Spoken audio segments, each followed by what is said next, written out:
Okay, welcome to another episode of Christories. I'm Chris Distefano, aka Christories Distefano, and this is Christories. I keep saying Christories. Today, we're going to talk about my favorite space mission of all time. 3 babes who left to go to the moon. Then there was some problems, and they called Houston, and they said, we got a problem. I'm talking about Apollo 13. Shout out Tom Hanks. Gary Sinise, he's dead.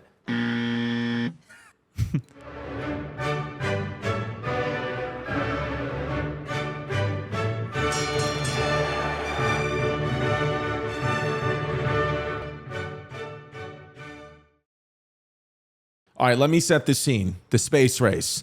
We got the U.S. versus the Russians. We're always fighting those Russians, okay?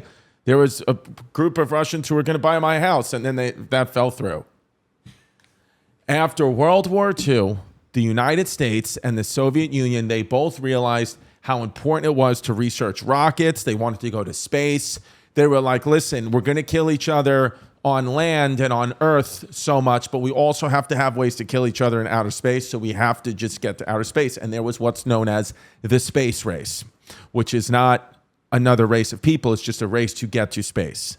Okay, so no, but this is not anti the race of space people. On October 4th, 1957, the Russians placed the first successful satellite into orbit. It was called Sputnik. Okay, everybody learned about Sputnik 1. It looked like a potato. It was like a potato. I think Sputnik 1 means potato. So something, every time I hear the word Sputnik, I think of potatoes. And I think it's because it's the Russian word for potato is Sputnik. And I may be wrong. Look at you little Sputnik. Got all these Sputniks moving into my damn neighborhood. The Russians were ahead of us initially in the space race, but not for long. The Americans, we then launched our successful satellite 4 months later. It was called the Explorer 1. Okay, so they had Sputnik, the potato, and we had Explorer 1. The first man in orbit, Soviets got that. On 1961, Yuri Gagarin was the first man to orbit the Earth in the spacecraft Vostok 1. So they did make it to space first, okay? But we made it to the moon first, and we have proof of that, and I could show you the studio where they filmed the landing. 3 weeks later, after Yuri Gagarin gets to the first man to orbit space, April 12, 1961, 3 weeks later, the U.S. launched the Freedom 7, not Building 7, the Freedom 7, and astronaut Alan Shepard became the first American in space. Shout out Alan Shepard, you American hero. So in 1961, before he was murdered, most likely by the U.S. government, President John Kennedy, a.k.a. JFK, went to Congress and announced that he wanted to be the first person to put a man on the moon. That's what he said. We got to get to be the first. They beat us into space, the orbit. We got to be number one to get on the moon. And it felt like the country and the Western world, we needed to do this. So they launched what was known as the Apollo moon program. Okay, this is getting people to the moon, the Apollo moon program. It's JFK's famous line, we choose to go to the moon in this decade and do other things, not because they are easy, but because they are hard. And so am I. Shout out JFK. So the Apollo moon program launched. We have Apollo 11. This was a spacecraft that was launched into space July 16th, 1969. The crew included astronauts Neil Armstrong, Buzz Aldrin, and Michael Collins. The trip to the moon took 3 days. 3 days. That's how long it takes me sitting in traffic from Staten Island. July 20th, 1969, the Eagle landed on the moon. Okay, so they left July 16th, 1969. July 20th, 1969, Eagle landed on the moon. So that's 3 days trip. That's a long time to be in outer space. No cell phone service. So it's going to be rough, unless you have Mint Mobile. They will be able to get service for you because Mint Mobile is an amazing telephone provider that I'm going to talk to you about at the end of this episode. With his first step on the moon, Neil Armstrong said, very famous, that's one small step for man, one giant leap for mankind.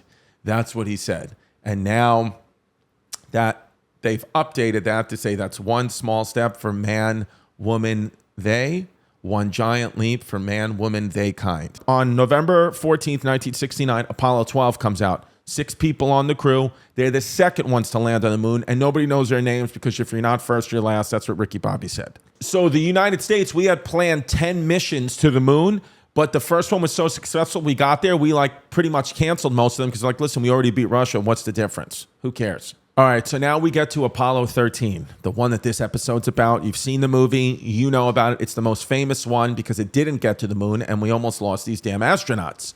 So Apollo 13 was the 7th crewed mission in the Apollo space program, and the 3rd one meant to land on the moon. So 2 others. We were 2 for 2. Usually 3rd time's a charm, but not when you're in space. Just set the stage. The 3 parts of Apollo 13, they were named after famous historical figures. You know me, this is Christories. I love history. We had the command module was named Odyssey after the Greek epic poem. The lunar module was named Aquarius after the astrological sign, and the barbershop on 3rd Avenue and 91st Street in Bay Ridge.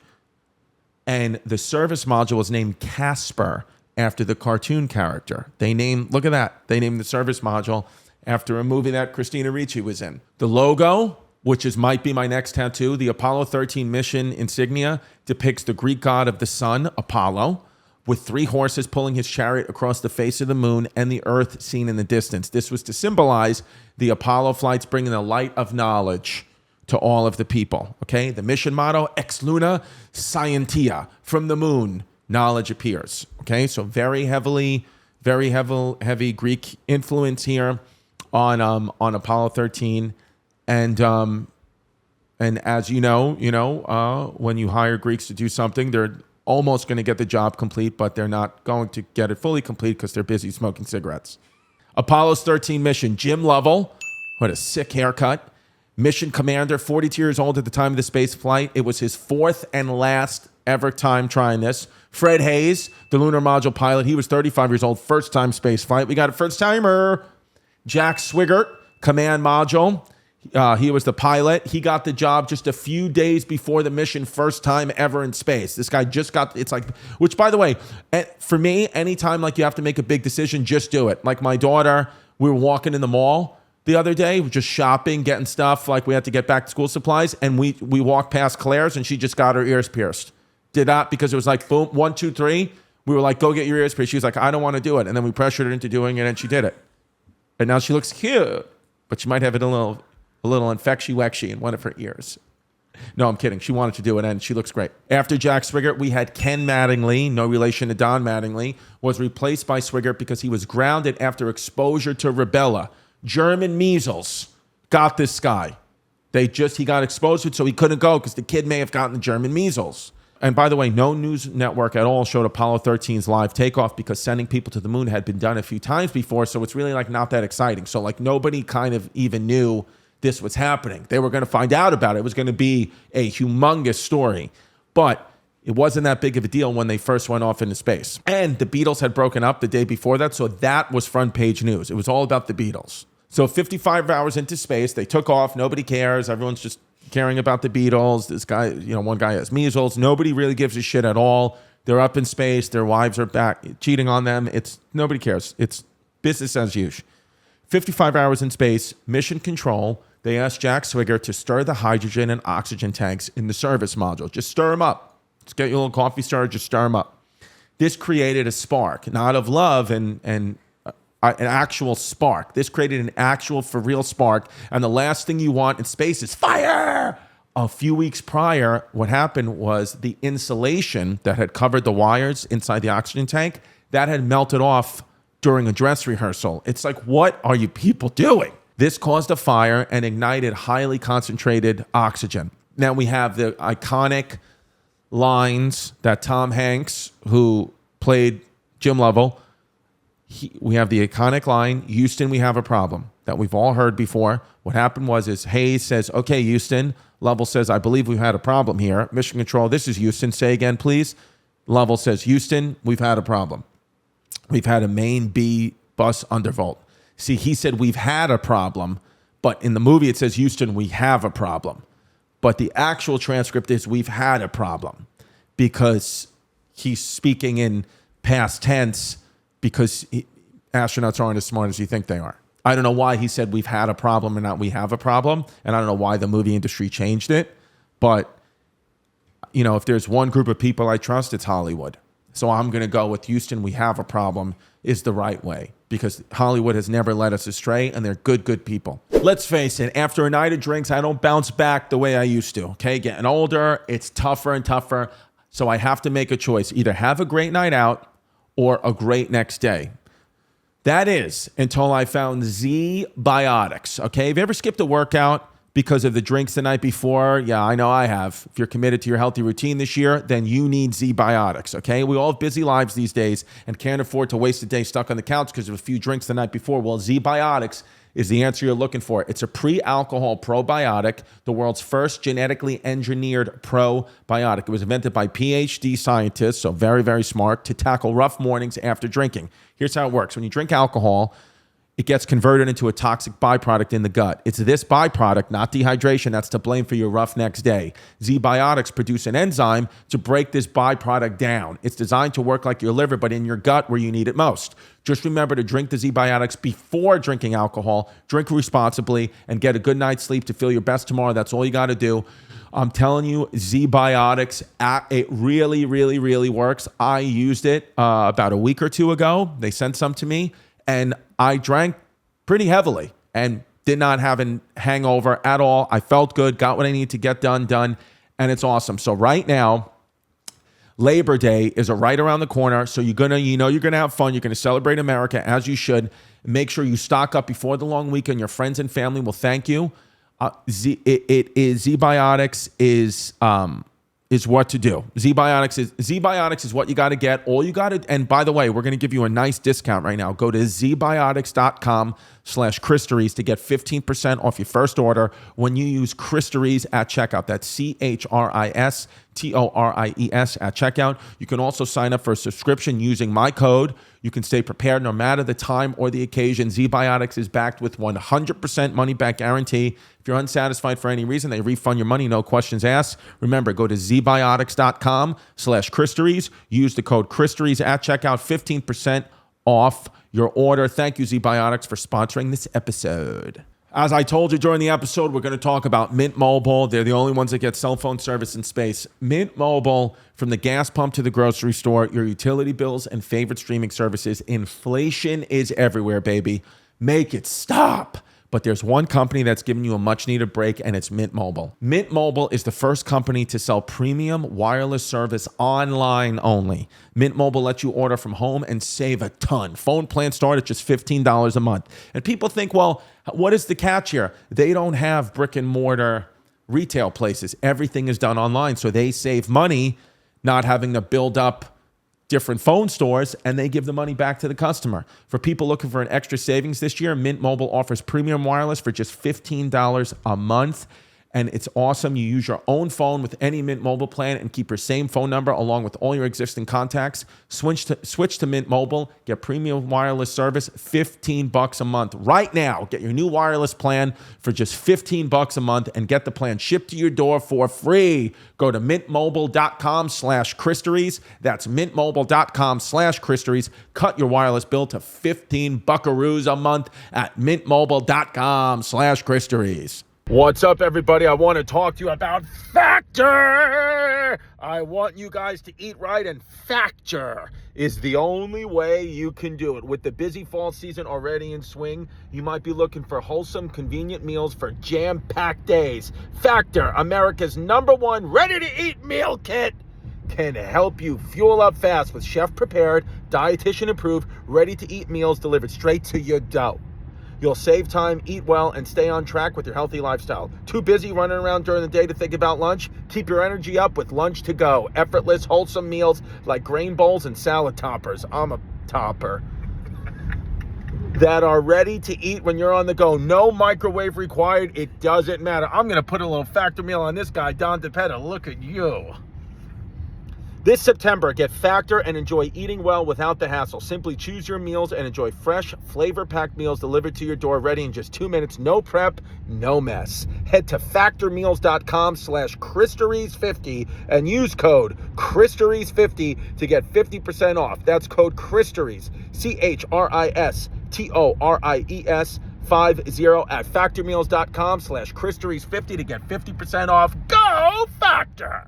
This episode is sponsored by Blue Chew. Let's talk about sex. Guys, you remember the days when you were always ready to go?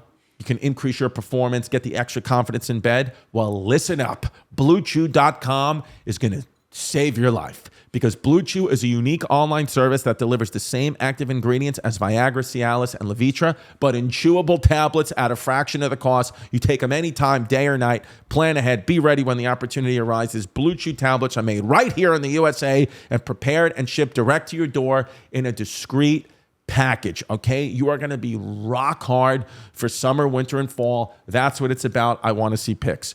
Blue Chew wants to help you have better sex. Discover your options at BlueChew.com. Chew it and do it, baby. And we've got a special deal for our listeners. You can try Blue Chew for free, okay? For free.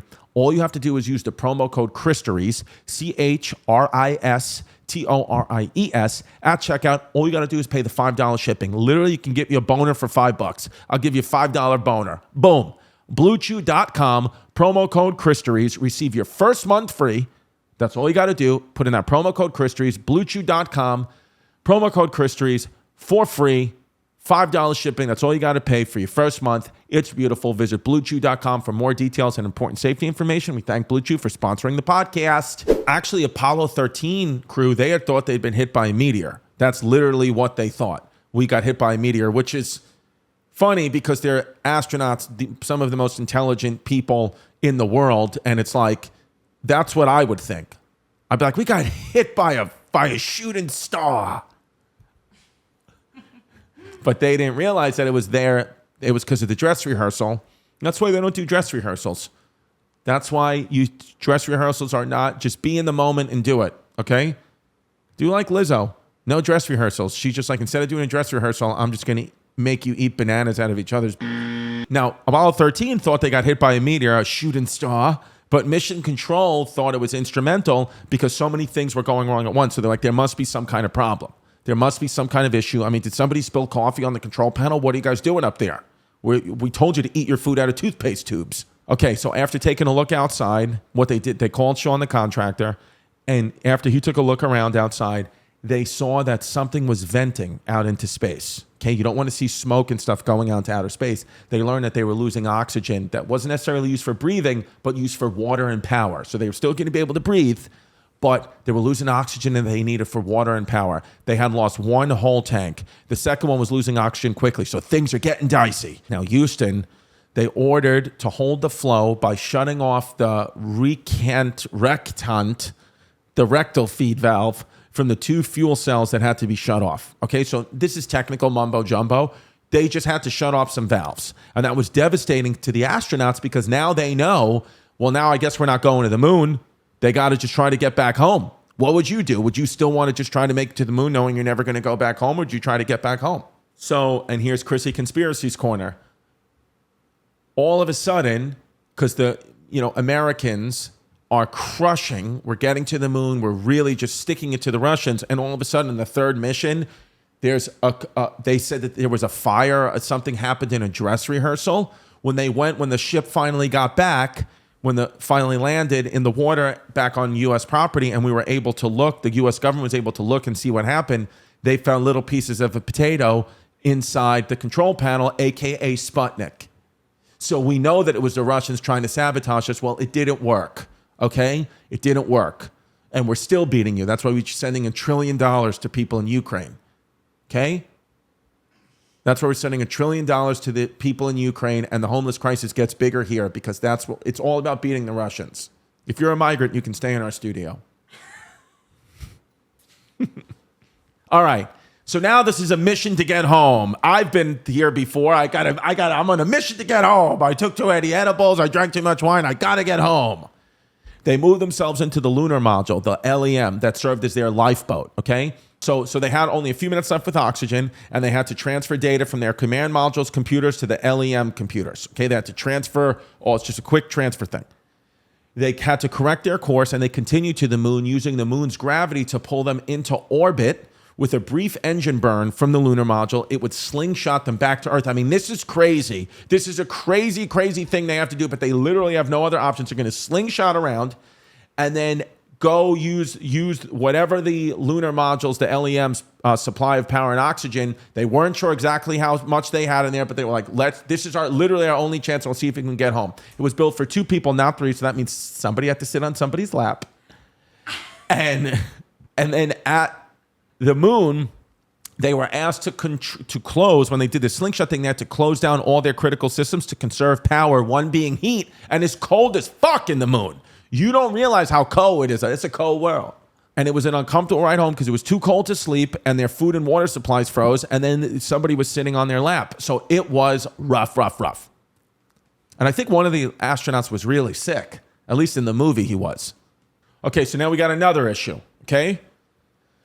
Carbon dioxide was building up in the spacecraft, okay? You don't want that. They needed lithium hydroxide canisters to filter carbon dioxide, but they had square pegs and not round ones. So how do you fit a square peg into a round hole? You can't filter them, okay? Again, I know this is technical mumbo-jumbo stuff, but you need to know about it if you're going to learn about the history of Apollo 13. They had to basically literally figure out a square peg in a round hole. What they did was they had mission control. They could still communicate with them, and they tried to explain to them how to filter it with the items they had on board. There's a great scene in the movie where they're figuring all this out for them.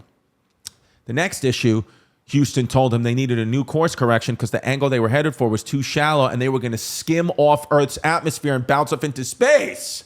Oh my God. I literally, if I was on I would be fully dead. I would have opened up the door and just be like, just let me die in space. Just let me die in space like they do in Guardians of the Galaxy. I'll freeze to death. I can't deal with this. They couldn't power their computers, so they literally were flying blind. They were flying like Jasmine's driving blind, relying on their own visual reference of the Earth. They could see the Earth, and it's hard to see Earth because, I mean, think about, you're in the middle of space, right? You think it's easy, but how are you going to see something so flat from so far away? It's very difficult. They waited for the right moment to fire the LEM engines, and they succeeded on entering in the right course. So they literally had to time the stuff perfectly, which they did. Now they're re-entering Earth. The command module had never powered down before in flight. So there's all these things that are happening. It's like nuts. Men were freezing, sleep deprived, dehydrated. Everything was covered of droplets of water condensation. They didn't know if they'd be able to turn the engine on again. They thought maybe it would short circuit.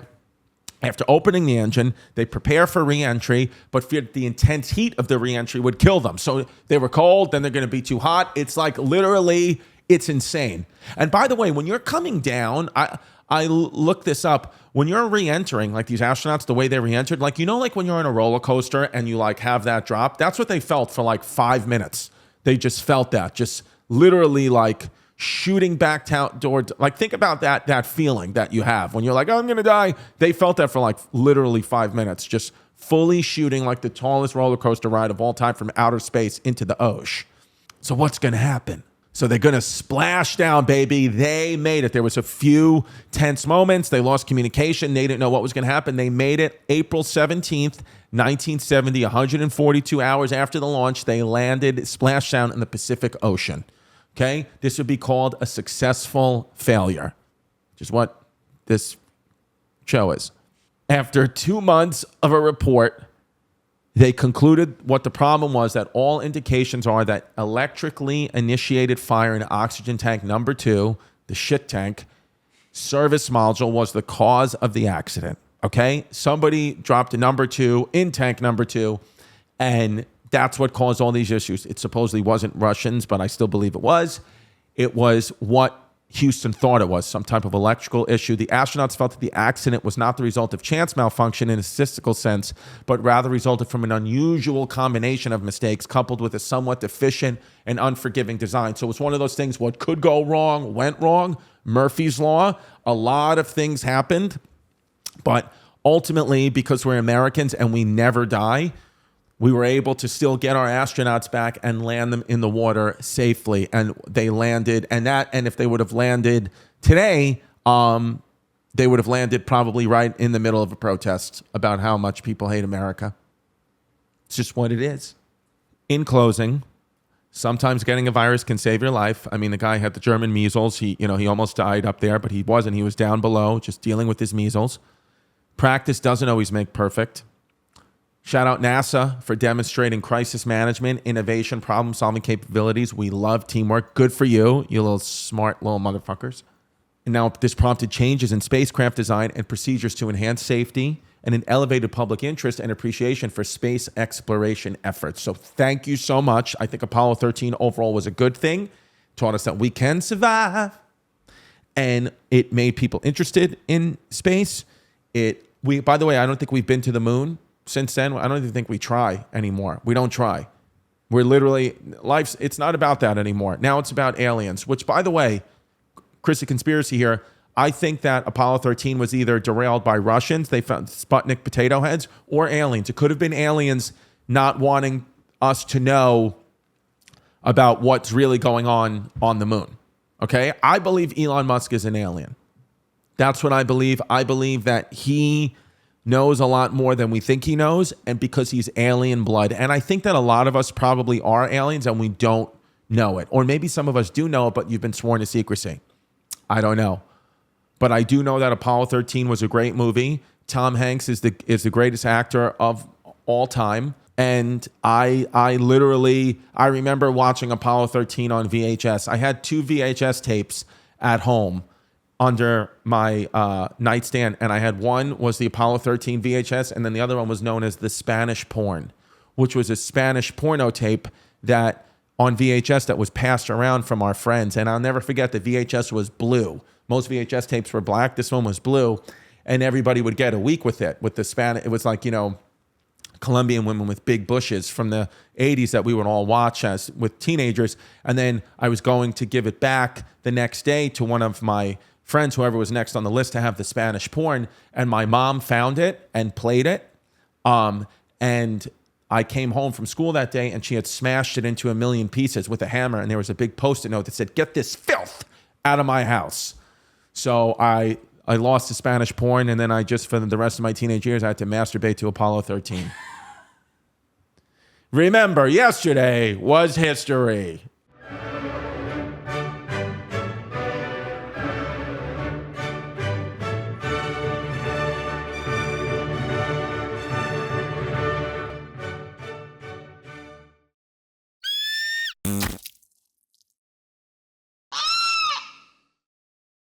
Hey, thanks for watching Christories. If you like this, share it with a friend, leave a comment below, subscribe to this channel, give it a like. That all helps us so much. We appreciate it. Remember, yesterday was history.